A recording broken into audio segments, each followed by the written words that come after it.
Welcome to If You Even Care. Thanks for being here, or even being back, or even leaving a review. Thank you if you did do that. I appreciate you. How's everybody doing? How are we? Just checking in.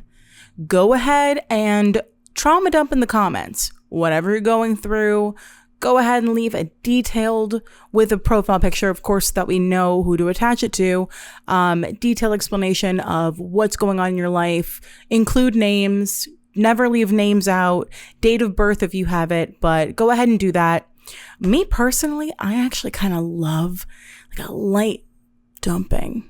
Like when somebody sees you in a grocery store and they just decide that you look friendly, or they don't care because they're just on another plane and they just come up to you and start telling you whatever's going on in their life, and they use names. Yeah, she's getting divorced from Kevin. Believe it. And his girlfriend, she's on drugs. Yeah, Kevin's girlfriend's on drugs. And I'm finding this out in the cereal aisle. And I love it. But there's a time limit. You can come up to me if, I've got a second to dawdle. Is that a word? And you can dump a little bit on me. A little bit. But then there has to be, you have to be capable of reading body language just a little bit. Because when I start to inch away, or the thing in my hand, I put it in the cart, that's the end of the conversation. That's all you're going to get. So I like it. I like to know about people. I like when people let me in. I like when people just talk to me like they've known me forever. But it's gotta be quick. It's gotta be quick, and it's gotta be efficient. Because there's also only so much of that I can really store away. I can't have people holding me for too long. I remember when I worked as a hostess at a restaurant, a woman called in. I can't remember how old exactly, but she was an old woman, like 80s, 90s. And she trauma dumped to me about how she had just gone blind in her other eye, and how much she told me to appreciate life, and how much she loves life, and how much she loves her kids and her grandkids. And she kept me on the phone for a record-breaking 70 minutes. I could not get off the phone, and it was during a rush. But how do you hang up on a blind woman who just wanted somebody to talk to? That was really what was killing me. Is she called in to make a reservation, or it was call ahead seating for her and her family, and she just wanted somebody to talk to, and she kept me on the phone for over an hour. And my manager, I guess she was the proprietor, did not give a fuck. She walked over to me and took the phone out of my hand and hung it up. And also I was crying. So that kind of needed to happen. But she held me there for a while. She kind of just repeated things a lot, but I just let her do it. But she made me cry because she just kept talking about how I need to appreciate life, and, her body starting to go. And then she ran me through the list of surgeries she's had and medications she's been on, and it fucked me up pretty bad. So that's not my favorite kind of dumping. That was a pretty big dump. I'm talking like a little, like pebbles, just a little nugget of information. Quick, easy, painless. We walk away. Nobody's hurt. You got something off your chest. I am nosy and I wanted to hear it. So that's it. But I don't mind it in the grocery store. There are places where you can't do that. TJ Maxx, I got to keep it moving. We can't do this in the TJ Maxx, because wherever we're standing, people are going to that happens in the grocery store too. But people have to get around us. You got to pick a nice, quiet aisle. If I'm over by the low-carb tortillas, and I will be, that's a good place to catch me. Just not by, the deli counter, because then it's a carousel. There's places to do this. There's an art to this. But I have one of those faces, I think, where people just come up and talk to me. I think I have one of those faces, but it really could just be that I just look a little lost or scared. Maybe I am. I probably am. And then people use that. They take advantage of it. They come up to me and they go, hello, scared little girl. Here's some information. But I don't really mind. What else is on the top of my mind just at the very start before we get to the shits? Fuck ICE. That's definitely at the top of my mind right now. Fuck ICE. I just wonder what kind of unbelievable loser you have to be to even want to work for ICE. You're morally bankrupt. I know that much, and that's all I really need to know about you. Fuck ICE. I hope everybody's staying safe. I'm watching it affect people around me in real time. It's fucking terrifying.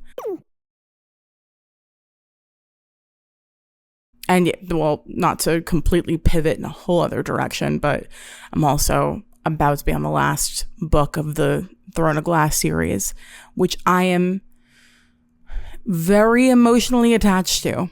So I'm worried about how that's going to go for me. And I've talked about this on here before, so you should know I do not like endings. I do not fuck with endings. I will drag out an ending as long as I can. I've been on the tandem read.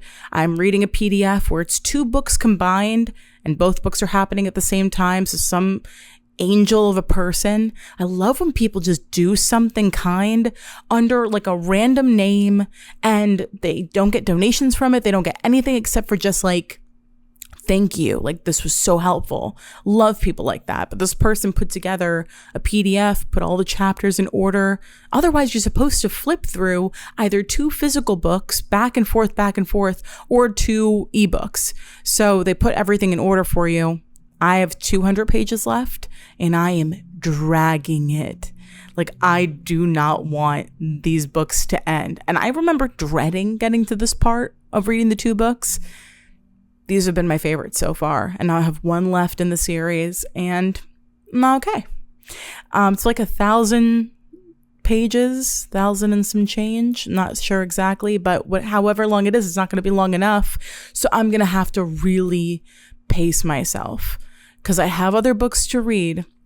I have other series to start, but I know myself and I'm going to go into a slump after this. I think it's going to be a little difficult for me to pick something else up. I just love it that much. I'm just so attached to these characters. So today I wanted to talk about fears. I started thinking about this because of the last episode when we talked about dreams.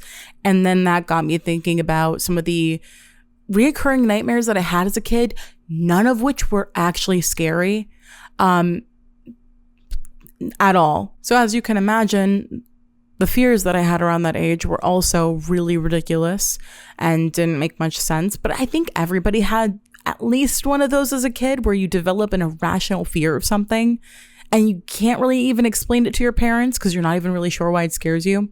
Let's run through a few and I will see if, it still checks out. It's still scary. Number 1, I watched Jurassic Park as a kid and it terrified me. That checks out, in my opinion. That's still scary. Dinosaurs are fucking terrifying. But what really scared me about it was the logic in the movie was they got this mosquito, it was trapped in amber, and they extract dinosaur DNA from it and managed to clone a dinosaur, create dinosaurs. In my mind as a child, and also my mind as an adult, that's logical. Yeah. I don't know enough about dinosaurs or DNA or cloning to say that that can't happen. So that's terrifying. That's actually one of the scariest things I can imagine would be dinosaurs. Any of them, the herbivores too. I don't fuck with a single dinosaur. I don't care for them. And they wouldn't care for me.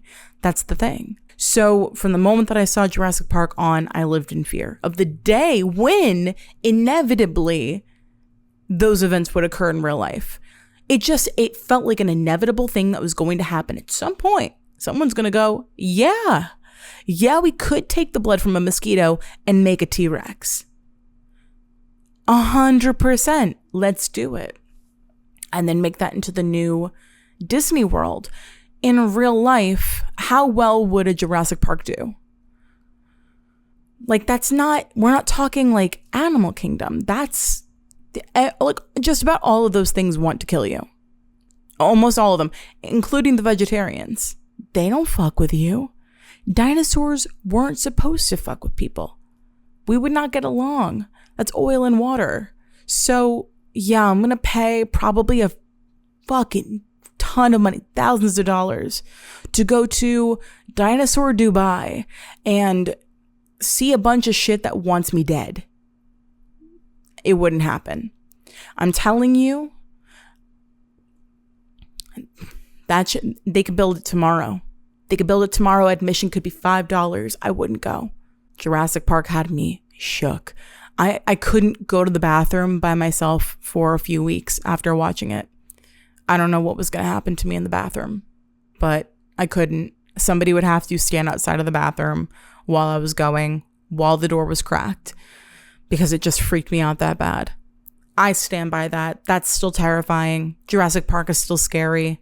We need more horror movies around dinosaurs. Like real, true horror movies. Because fuck that.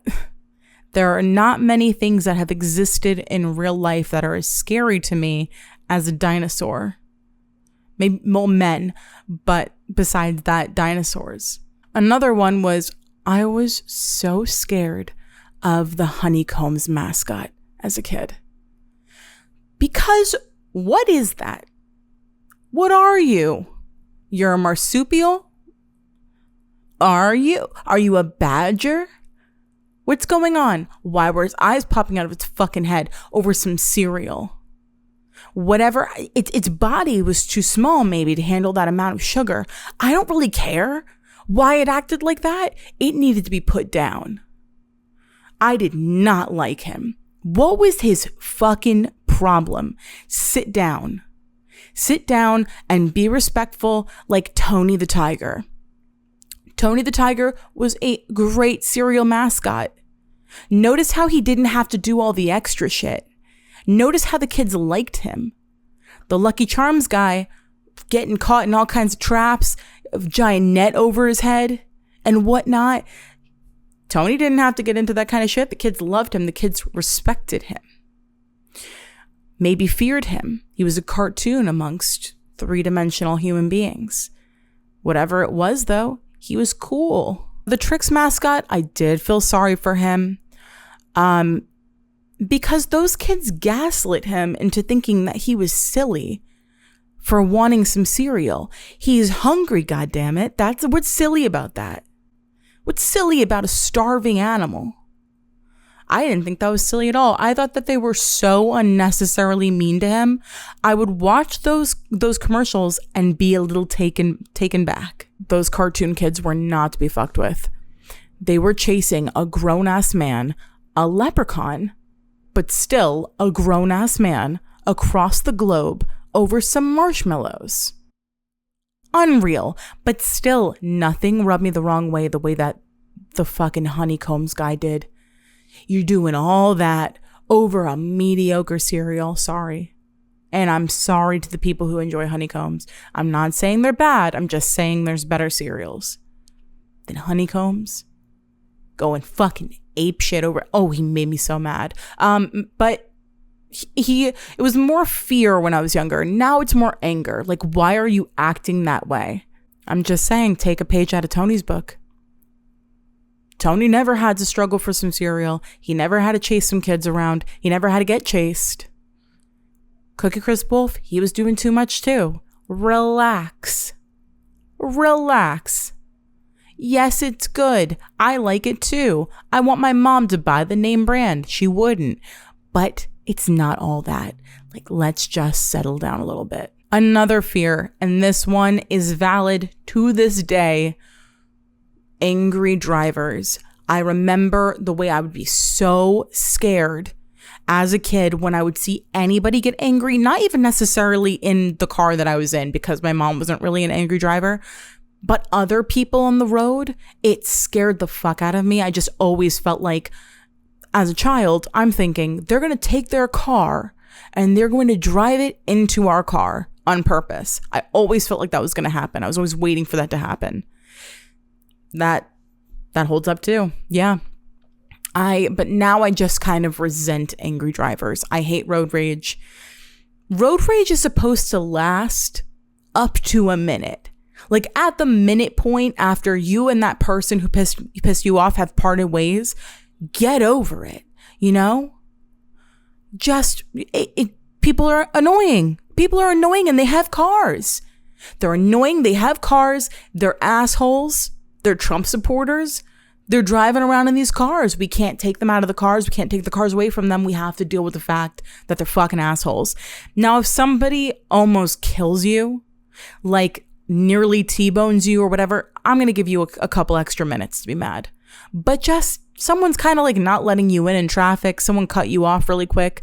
Just a quick little thing that happens when you're in a car and other people have cars. We got to get over it pretty quickly. Because people are insane. People are so out of their minds.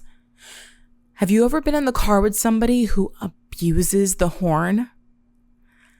You have no respect for my life.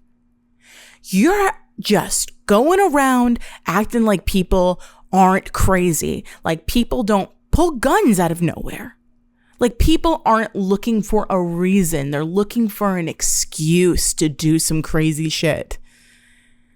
Just like the horn has a time and a place. I'll use the horn. I'm not afraid of the horn. But there are people that will just lay on the horn for any reason. I live on an intersection. I see this shit 24/7. People are coming from the local school. They're coming from the highway. I don't know, but it's a ton of traffic over here at certain times. I see people get into a fight on nearly a daily basis. And I see people abuse the horn. I'll see one person hitting the horn 100 times to a car full of people. Just simple math here. You're going to lose that fight. If all those people decide to get out of their car and they choose to be crazy that day, you're going down. It's just, the light turns green and they don't move. A polite beep. A polite beep. See, I say that, but that actually happened to me where I got a crazy and I was sitting at a green light. There was one car in front of me. It's a pretty empty street, but the guy was like sitting there for almost the entirety of the light. So I gave the tiniest, like blew on the horn kind of beep. I mean, it makes no difference because the beep sounds the same no matter what. But it was a quick and simple, I didn't hold it for even a fraction of a second more than I needed to. It was just a little, hey, green means go. And he looks up in the mirror. I see him like looking to see who I am, gives me the finger. And then unfortunately, we both are driving straight down the same block. But I'm about to get out and go to a house. So I pull over in the middle of the next street to get out of the car. The guy goes to the end of the street where there's a stop sign and he gets out of his fucking car and he starts like waving his arms at me like, what are you going to do? Was I wearing my hair back and a cap on? I was. So maybe he didn't know I was a woman. Maybe it doesn't fucking matter to him. Because I get the feeling that this kind of person probably doesn't matter to them. But I kind of just sat in the car for a second like, if you thought that I was pulling over to start something with you, why would I pull over in the middle of the street when I'm behind you? But then he ended up getting back in his car because I didn't do anything. I'm just sitting there watching him. Gets in his car, drives away. That's what I'm talking about. Imagine if I laid on the horn or if I hit the horn over and over and over and over again. He could have just gotten out of his car right then and there, come over and punched my fucking window out. Like, you don't know what's going to happen. So road rage always scares me now more than ever. Yes, that's a valid fear. That's not an irrational fear. Actually, a few of these, I was kind of onto something. Yeah. I kind of knew what was up a little bit. But I hate a horn abuser. I really do. I almost respect them. Almost. Because it's like, you really just don't care. or you've just never experienced any real life consequences to your actions. Either way, there's a little bit of respect there, but mostly fear and anger. Or driving with somebody who is reckless as fuck, swerving in and out of lanes, just driving like 90 miles an hour and like a 60. Oh, no. Let me out. Because what a fucking stupid way to die. What a completely preventable thing. You know? Oh, what if we just weren't going 100 in a 40? Then we never would have gone through the windshield at that speed. That sent me flying into someone else's car through their window. Completely preventable. Hate it. I am a person who drives at most 10 over the speed limit, maybe 15 on the highway. But I don't push it anywhere because I'll be late. I would rather be late. I'd rather get there 15 minutes late than be the asshole that's driving up on people's asses. That's a whole other thing. But either way, people that drive like that do scare me because what's going on? There's something to that. There's something happening. And we can talk. I'd rather we talk. Talk to me. Calm down. Let me drive and you talk. Let me take the wheel and you talk. It's never been lost on me that I'm in a giant metal object and my body is just hurtling through the air. And there's not that much between me and death. Just always stuck with me. Never lost that healthy fear of being in a car accident.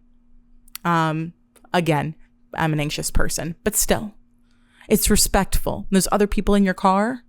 Chill out. I do not like that. Now, this is one of the more irrational ones, but stick with me. When I was young, I developed an irrational fear of accidentally eating something that was an aphrodisiac because I thought that everybody around me would know that I was horny.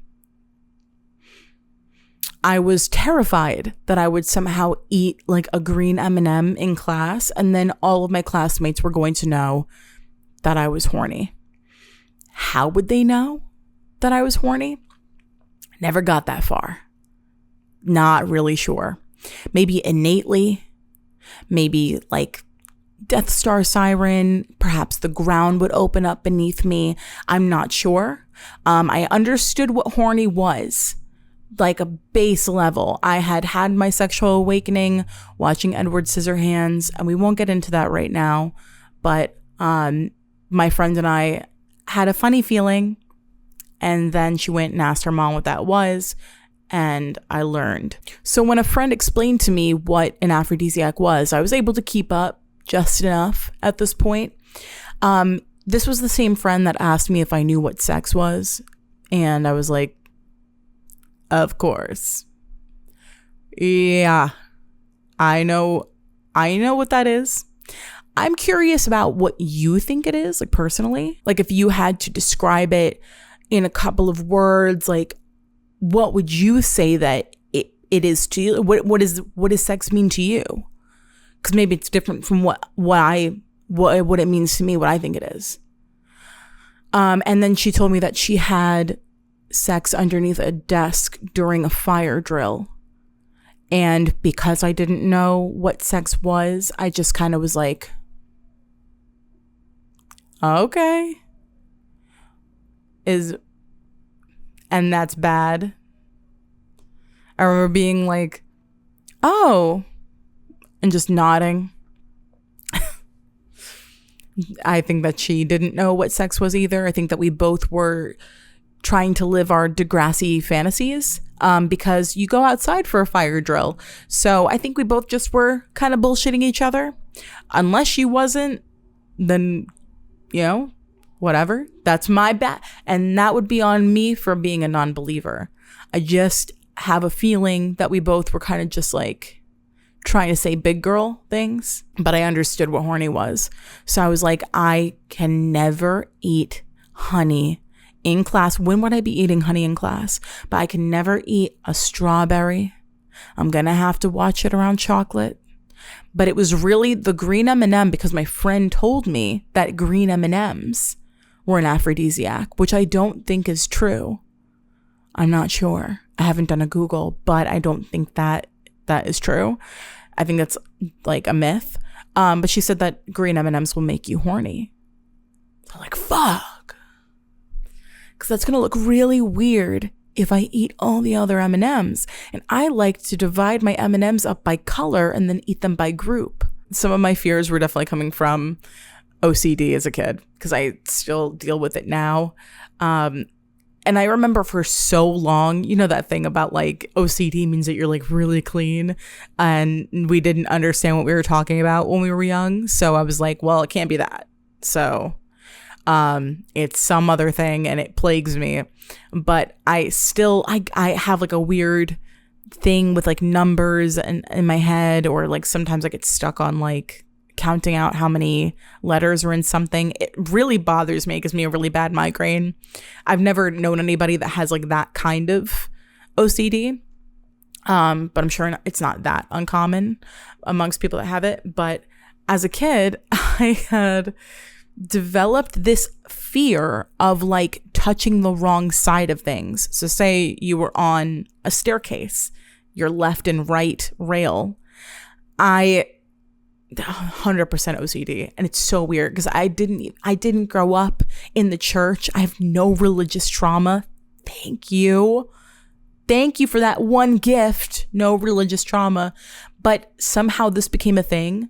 That the left side of the rail was heaven, and then the right side was hell. So if I touch the right side of something, like a stairwell, like a railing, I was going to hell. But if I touch the left side, I'm going to heaven. It went on for a long time, but I remember explaining it to my mom, like, yeah, it's pretty simple. Basically what you're going to want to do is not touch the right side of stuff. Like, are you new here? You don't get it? Like, everybody knows. Everybody knows that you don't touch the right side. The left side is heaven, the right side's hell. So I could see as a kid why understanding at like a very basic level, like that there's a God, and you know, that's all you've ever been told is like there's God, there's heaven, there's hell, and that's all you know.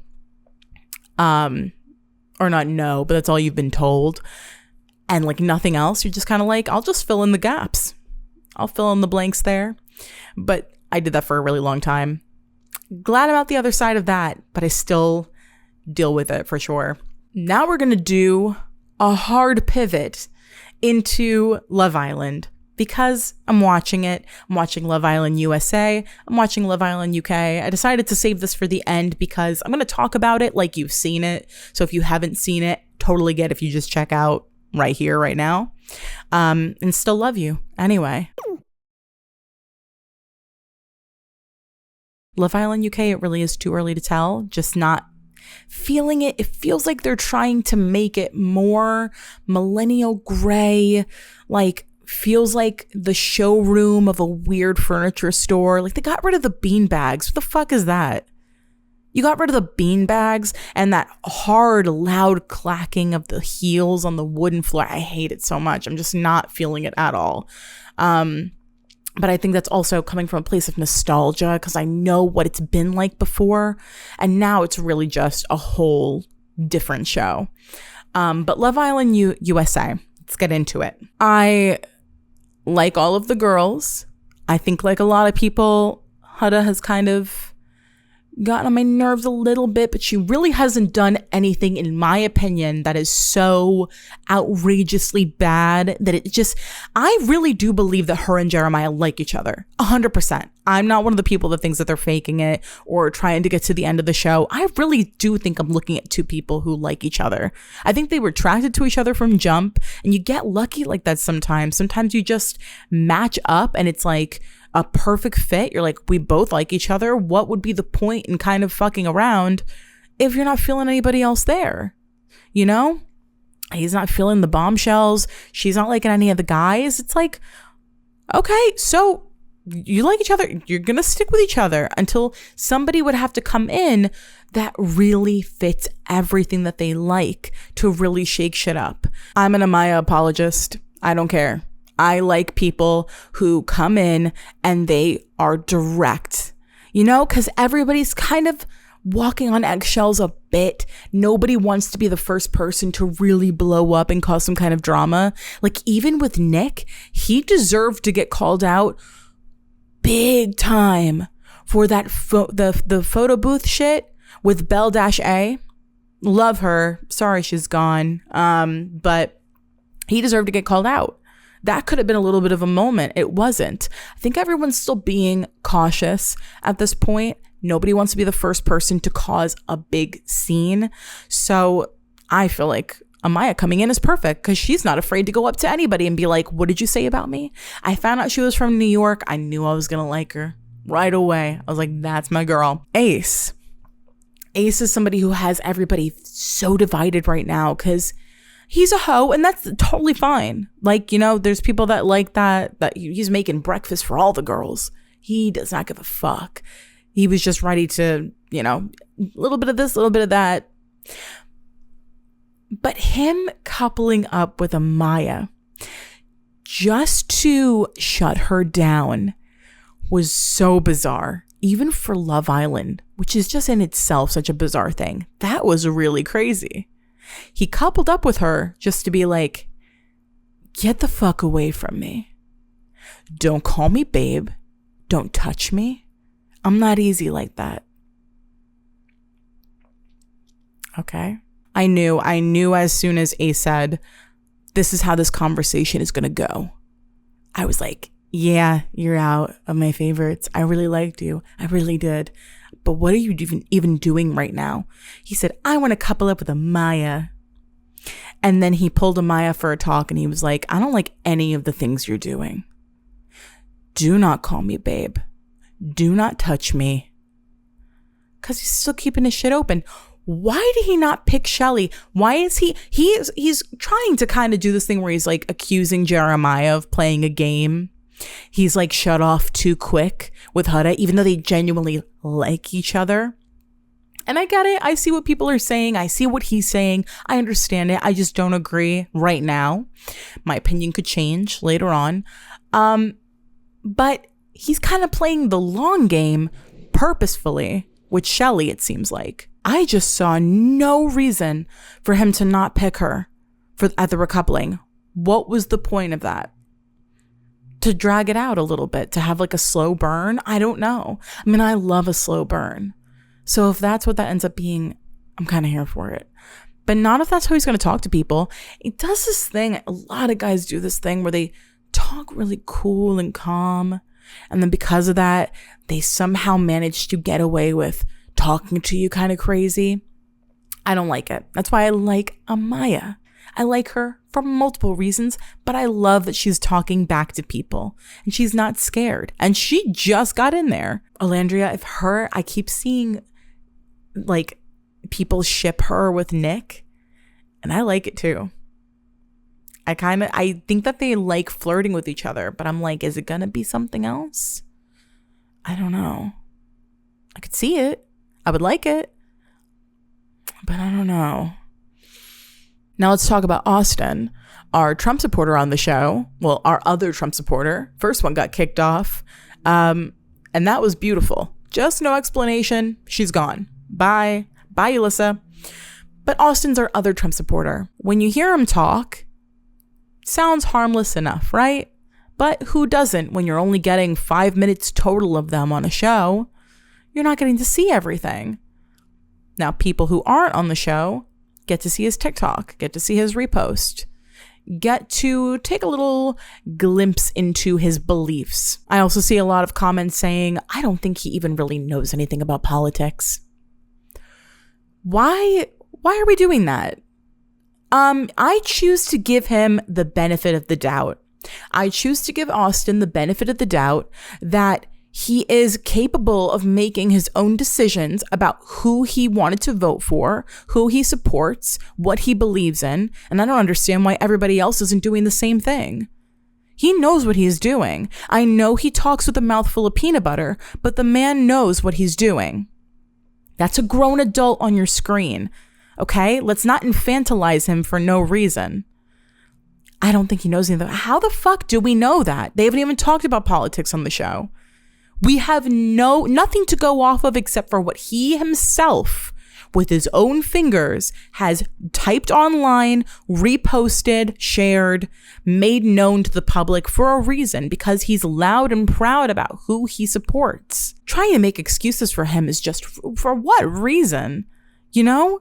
Of course, he seems like some innocent little fucking guy. Like you're seeing a couple minutes of him on a show every week. And then the comments that are saying, well, clearly he's not racist. As if being attracted to somebody means that you respect them. I just think, take it at face value. He's put his own beliefs online. I don't give a fuck if this experience changes him. That's what a lot of people keep saying too. I think that he's going to come out of this different. He's going to grow and learn. Or he's going to come out and still believe in what he believes in. Because he's had no problem being loud and proud about it. This is not like one Facebook post somebody found from 4 years ago or even farther back. This is recent. I just don't get the making excuses for him. We don't know the guy. I'm willing to just take what they give us at face value. Taylor is cracking me up. He's just so meme worthy. Every face he pulls. But that kiss that he had with Alandria did kind of feel like, just do it, you know? Let's just do it. Let's just get the kiss over with. And she deserves better than that. If it's not there for him, I hope that they don't try to force it. She's just so patient with him. And she likes a slow burn. But I really hope that means she gets that slow burn with somebody else. I like both of them. I do like Taylor a lot. It's just, I don't think that this is going to be the match. They need to get a few more people in there. And then we'll know for certain. But it just doesn't feel like this is the final coupling for me. I really think they're both going to kind of find somebody else. I am very interested to hear from anybody else who's watching this season of either one. UK, I'll get into that like down the road once there's a little bit more to go off of. But right now it's just, I don't know, whatever. Lots of twists this season is what they're saying, but we'll see. I would love to hear other people's thoughts about this season. I'm not even kidding. My DMs are open. I love to talk Love Island. I try to put everybody in my life on Love Island. I try to put my sister on Love Island, made her watch the first episode with me, and hopefully it stuck. I don't know if she's been doing her homework, but I will find out. But I love talking Love Island. So if you want to talk Love Island, then let's talk Love Island. That's it for this week. And if you enjoyed this episode, I would ask that you kindly leave a review or a like or a comment, whatever you're feeling. And if you're not feeling it, don't do it. It's got to be in your heart. You have to want it. So until next week, goodbye.